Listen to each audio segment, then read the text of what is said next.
Ici sont passées à la loupe, région par région, les appréciations que font les populations de l'accès à l'eau potable. C'est la présentation des résultats issus d'une enquête au plan national avec les recommandations y relatives.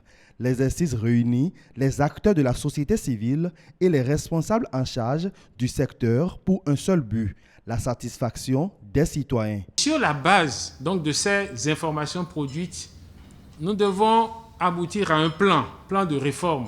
Nous avons proposé un projet pour aller vite, mais vous allez vous rendre compte qu'il y a encore, c'est pas coulé dans du béton, il y a encore la possibilité d'amender, de corriger.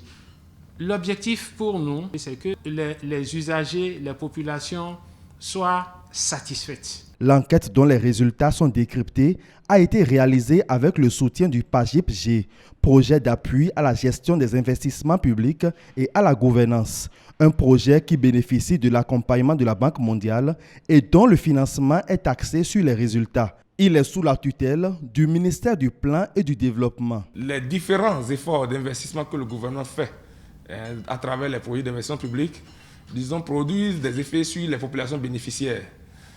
L'approche ici au niveau du PAGIP-G, c'est d'aller interroger les populations bénéficiaires pour voir si les investissements réalisés, à leur profit, c'est-à-dire répondent effectivement à leurs besoins. Pour le ministère en charge de l'eau, ces assises vont permettre au gouvernement de mieux s'imprégner des réalités pour une intensification des actions. La communauté internationale a choisi 2030 comme horizon pour l'accès universel à l'eau. Mais nous, notre chef d'État a dit qu'on est capable, à l'horizon 2021, de donner l'eau à tout le monde.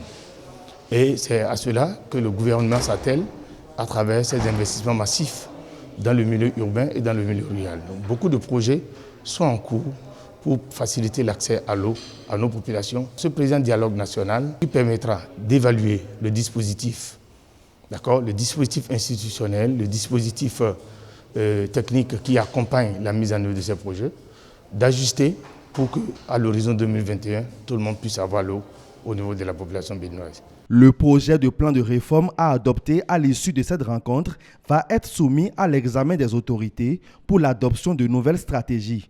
Le même exercice se fera aussi dans les secteurs de l'énergie et de la justice.